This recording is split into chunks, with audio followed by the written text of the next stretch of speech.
Assalamualaikum Buya. Salam.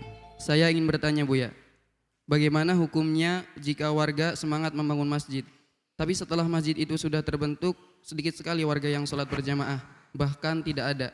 Tapi kalau sholat Jumat, masjid pasti penuh. Yang saya herankan lagi jika saya mengajak sholat berjamaah, tapi pada ngebully melalui pesan WhatsApp. Saya sebagai pengurus masjid harus bagaimana Buya? Dan saya selalu salah di mata masyarakat. Terima kasih Buya, mohon pencerahannya Buya. Baik, Masya Allah. Mereka adalah masyarakat yang bisa sholat Jumat. Karena mereka tahu sholat Jumat adalah wajib. Kemudian urusan sholat yang lainnya, karena mayoritas di Indonesia mazhab Syafi'i, maka sholat jamaah selain sholat Jumat adalah fardu kifayah atau sunnah muakkadah. Karena itu adalah fardu kifayah, asalkan sudah ada yang melakukan sholat jamaah, maka dia tenang-tenang. Kalau mereka menganggap itu sunnah muakkadah, ya sunnah. Saya bisa ngerjakan di rumah. Ini mungkin dari sisi ini, sisi pemahaman fikih yang tidak dibarengi dengan tasawuf. Makanya kalau orang berfikih-fikih saja, nggak dibarengi dengan ilmu akhlak, ya begitulah, sholat yang penting selesai. Nggak ada bagaimana khusyuk, bagaimana mendapatkan pahala yang berlipat-lipat. Ya, yang penting saya menjalankan kewajiban, selesai. Sholat di mana saja, nggak pernah rindu datang ke masjid. Nah, maka perlu dipahamkan sekarang. Kalau orang punya kerinduan kepada Allah dengan sesungguhnya, melakukan sholat berjamaah nggak perlu dioprak-oprak, nggak perlu pakai didorong oleh siapapun, karena dia ngerti bahasanya di balik sholat berjamaah itu ada pahala besar dari Allah. Dan kalau memang ada keimanan yang kuat dan kerinduan kepada Allah yang dalam, dia nggak akan susah melakukan itu semuanya. Maka bagi siapapun yang malas-malasan melakukan sholat berjamaah, ya hendaknya bertanya kepada dirinya sendiri. Kenapa kok seperti itu? Nah, ini seperti itu. Jadi mungkin kita pahamkan masyarakat terlebih dahulu. Kemudian yang harus difahami juga, perbedaan kalau orang dulu itu bagaimana kesunnahan di mata mereka ya. Kalau sunnah di mata mereka itu betul-betul sesuatu yang luar biasa. Karena mereka melakukan ini karena itu adalah sunnah. Segala yang sunnah, karena ini sunnah, maka ayo kita gunakan, kita jalankan karena ini sunnah. Karena ini sunnah, maka kita laksanakan, jangan sampai tidak. Kita ingin pangkat tinggi, ayo ini sunnah. Itu orang-orang dulu, orang yang dekat kepada Allah, tapi akhir zaman berbeda. Kalau ada urusan sunnah, dia berkata, cuman sunnah. Mukanya kayak enak sunnah. Beda. Kurang mengagungkan sunnah Nabi. Kurang mengagungkan segala yang sunnah yang dianjurkan. Yuk kita sadar. Bahwasanya kemuliaan melakukan sholat, menghidupkan masjid. Bahkan sebagian a'immah.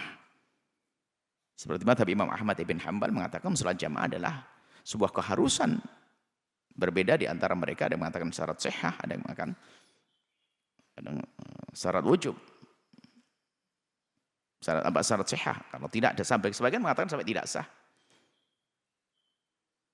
Ada yang mengatakan artinya sebagian, artinya menurut mazhab Imam Ahmad wajib. Nah, ini dari sisi untuk semuanya, nasihat untuk semuanya. Tapi di sisi lain nasihat untuk yang ngurusi masjid.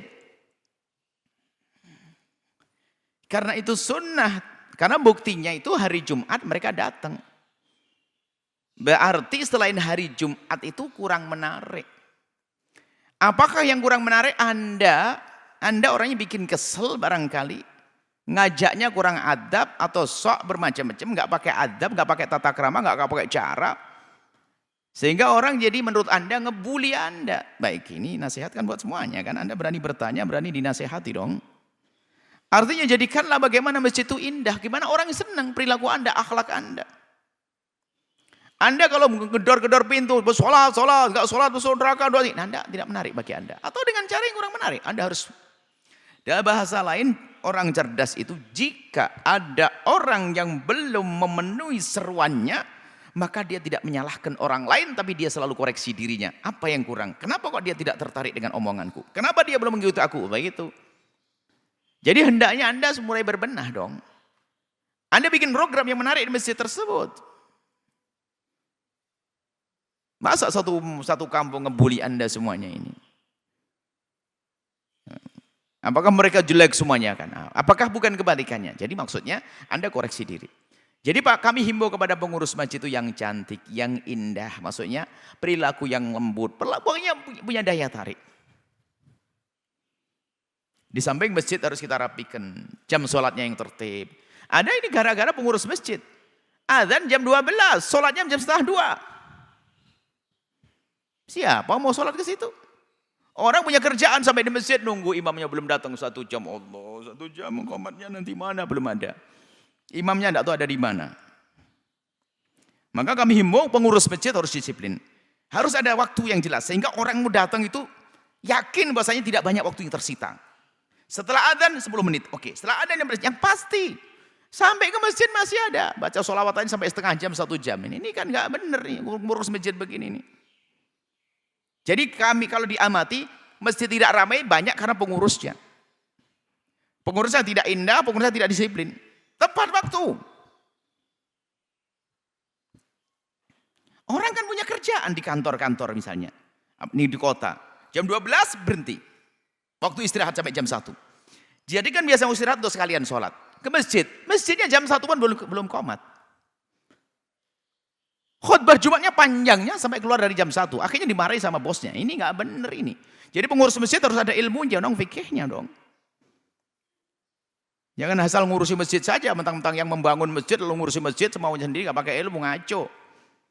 Nah ini banyak di antara sebab orang-orang malas sholat di masjid itu karena pengurusnya tidak cerdas. Yaitu tadi, waktunya tidak tepat. Waktunya harus bacaannya pendek dipanjangin. Kemudian juga didatangkan kadang penceramah-penceramah yang urusan akidahnya menjadi bermasalah, akhirnya orang gelisah. Karena pengurus masjidnya alasannya dia akan moderat, kita akan ini. Urusan akidah harus jaga, hati-hati. Jangan orang yang membawa akidah sesat masuk ke masjid kita. Itu menjadi ke masjid gak ramai. Harus waspada urusan begini. Akhirnya, atau seandainya yang berbeda madhab pun, madhab akidahnya sama, itu harus waspada. Jangan bikin orang gelisah, orang awam gak ngerti perbedaan begitu. Jadi kuncinya pengurus masjid harus cerdas. Seperti itu. Jadi jangan mengundang ustadz asal ustadz, ini juga bermasalah. Semoga Allah membimbing Anda semua para pengurus masjid menjadi sebab masjid itu makmur. Innama ya'muru masajidallahi man amana. Yang bisa memakmurkan orang beriman dan Anda insyaallah orang beriman. Semoga kita termasuk golongan orang yang bisa memakmurkan masjid dengan bermacam-macam program dimulai dari sholat berjamaah dan yang lainnya. Yuk kita koreksi semuanya. Dari kita koreksi. Pengurus masjid koreksi, indah. Inilah makna ta'awun. Tolong menolong dalam kebaikan. Wallahu a'lam bishawab. Sahabat Al-Bahjah TV, setelah menyaksikan video ini, jangan lupa bersolawat kepada baginda Nabi Muhammad. Shollu ala Nabi Muhammad. Allahumma sholli alaihi wa ala alihi wa sahbihi.